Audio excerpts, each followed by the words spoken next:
Hi all, അസ്സാം വലൈക്കും. Welcome back to my channel.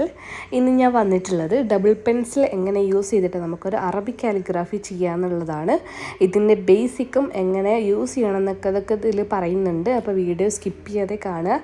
Channel ഇഷ്ടമാവുകയാണെങ്കിൽ നിങ്ങൾക്ക് ഇതുപോലത്തെ കാലിഗ്രാഫി, അതുപോലെ സ്മോൾ ബിസിനസ്, അങ്ങനെ എല്ലാ ടൈപ്പ് ഓഫ് ചെറുതായിട്ട് ഹാൻഡ് റൈറ്റിങ് എല്ലാം ഉണ്ട് കേട്ടോ ഈ ചാനലിൽ. നമ്മളൊരു മിക്സ്ഡ് ആയിട്ടുള്ളൊരു ചാനലാണ്. അപ്പോൾ നിങ്ങൾക്ക് ചാനൽ ഇഷ്ടമാവുകയാണെങ്കിൽ നിങ്ങൾ ചാനൽ സബ്സ്ക്രൈബ് ചെയ്യുക, സപ്പോർട്ട് ചെയ്യുക. ഓക്കെ, ഫാമിലി ആയിട്ടൊക്കെ ഷെയർ ചെയ്യുക കേട്ടോ. അപ്പോൾ ഇന്ന് ഞാൻ യൂസ് ചെയ്യണത് രണ്ടൊരു പെൻസിൽ യൂസ് ചെയ്തിട്ടുള്ള ഒരു കാലിഗ്രാഫിയാണ്. നിങ്ങൾക്ക് പലർക്കും അറിയായിരിക്കും, ഡബിൾ പെൻസിൽ അറബിക് കാലിഗ്രാഫി എന്നാണ് കേട്ടോ ഇതിന് പറയാം. ഇതിനായിട്ട് ഞാൻ ചെയ്തതെന്ന് വെച്ചാൽ രണ്ട് പെൻസിൽ എടുത്തിട്ട് ഒരു പെൻസിൽ കുറച്ച് വലുതും ഒരു പെൻസിൽ കുറച്ച് താഴെ വെച്ചിട്ട് രണ്ട് റബ്ബർ ബാൻഡ് യൂസ് ചെയ്തിട്ട് രണ്ട് കോർണറിലും കെട്ടിട്ട് കൊടുത്തു. ഇനി നമുക്ക് ജസ്റ്റ് ഒന്ന് ഇതിൻ്റെ ബേസിക്ക് നോക്കാം. അപ്പോൾ നമ്മൾ ഇതുപോലെ ഇങ്ങനെ രണ്ട് പെൻസിൽ വെച്ച് താഴേക്ക് വരയ്ക്കുമ്പോൾ നമുക്കൊരു സ്ട്രോക്ക് കിട്ടും. നമ്മൾ നോർമൽ കലം യൂസ് ചെയ്തിട്ട് നമ്മൾ വരയ്ക്കണ പോലെ തന്നെ വരച്ചു കൊടുക്കുക. പക്ഷേങ്കിൽ ഇതിലിങ്ങനെ ജോയിൻ്റ് ഉണ്ടാവില്ല, നമ്മളത് ജോയിൻ ചെയ്ത് കൊടുത്താൽ മതി. നമുക്കിത് കുറച്ചൊന്ന് നമ്മൾ പഠിച്ചു കഴിഞ്ഞാൽ, കുറച്ചൊന്ന് പ്രാക്ടീസ് ചെയ്യുമ്പോഴേക്ക് നമുക്ക് എന്താവും, ഇതിൻ്റെ ടെക്നിക്ക് മനസ്സിലാവും കേട്ടോ. കണ്ടോ? അപ്പോൾ ഇതൊക്കെ ബേസിക് സ്ട്രോക്കുകളാണ്.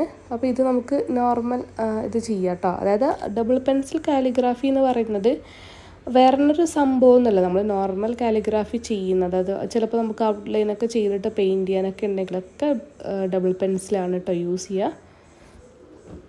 അതുപോലെ തന്നെ പല കാലിഗ്രാഫേഴ്സും കലം യൂസ് ചെയ്തിട്ട് എഴുതുന്നതിന് മുമ്പായിട്ടൊരു ഔട്ട്ലൈൻ എന്ന രീതിയിൽ ഈ ഒരു ഡബിൾ പെൻസിൽ മെത്തേഡ് യൂസ് ചെയ്യാറുണ്ട്. സോ നിങ്ങൾക്കതൊരു ഡബിൾ പെൻസിലല്ലേ, ഇത് ശരിക്കുള്ള കാലിഗ്രാഫിയാണോ അങ്ങനെയൊന്നും വിചാരിക്കേണ്ടതില്ല. നിങ്ങൾക്ക് പഠിക്കാൻ പറ്റുമെങ്കിൽ നിങ്ങൾ എന്തായാലും തീർച്ചയായിട്ടും പഠിച്ചു നോക്കാം കേട്ടോ. ഇനി നമ്മൾ ഈ ഒരു ഇത് യൂസ് ചെയ്തിട്ട് ഒരു വേർഡ് ബിസ്മീന്ന് എഴുതി കാണിച്ചു തരാം. അപ്പോൾ നമ്മൾ ഇതേപോലെ ജസ്റ്റ് ഒന്ന് എല്ലാ ഭാഗങ്ങളും കണക്ട് ചെയ്ത് എഴുതി പോയാൽ മതി. എന്നിട്ട് നമുക്ക് മാർക്കർ യൂസ് ചെയ്തിട്ട് വേണമെങ്കിൽ മാത്രം കളർ ചെയ്ത് കൊടുക്കാം കേട്ടോ. അപ്പോൾ ഞാൻ കളറൊന്നും ചെയ്യണില്ല, കാരണം ഇത് ഞാൻ ജസ്റ്റ് നിങ്ങൾക്ക് കാണിച്ചു തരാൻ വേണ്ടിയിട്ടല്ലേ. അപ്പോൾ ഇതേപോലെ എന്ത് ചെയ്യുക, നിങ്ങൾക്ക് ഈ വീഡിയോ തന്നെ നോക്കിയിട്ട് എഴുതി പ്രാക്ടീസ് ചെയ്യാവുന്നതാണ്. ഇതിൻ്റെ ബേസ് ഒന്ന് മനസ്സിലാക്കുക, എവിടെയാണ് കണക്ട് ചെയ്യേണ്ടതെന്നൊക്കെ നമുക്ക് എഴുതി കഴിഞ്ഞാൽ തന്നെ മനസ്സിലാവും കേട്ടോ. അപ്പോൾ ഇൻഷാല്ല ഇതേപോലത്തെ സിമ്പിൾ വേർഡ്സൊക്കെ ഞാനൊരു ലെസൺ 1, 2, 3 എന്നുള്ള രീതിയിൽ അപ്ലോഡ് ചെയ്തിട്ടുണ്ട്. ഇനിയും ഇൻഷാല്ല പുതിയ വീഡിയോസൊക്കെ ആയിട്ട് അപ്ലോഡ് ചെയ്യുന്നതാണ്. അതുകൊണ്ട് തന്നെ നിങ്ങൾക്ക് വീഡിയോ ഒന്ന് സ്കിപ്പ് ആവാതിരിക്കാൻ ചാനൽ സബ്സ്ക്രൈബ് ചെയ്ത് സപ്പോർട്ട് ചെയ്യാം കേട്ടോ.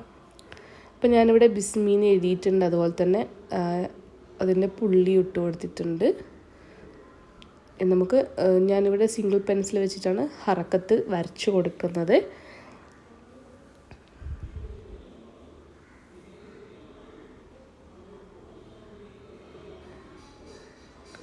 ഓക്കെ, അപ്പോൾ ഇതുപോലെയുള്ള ഇനിയുള്ള വീഡിയോസും ഇൻഷാല്ലാ നിങ്ങൾക്ക് പ്രതീക്ഷിക്കാം.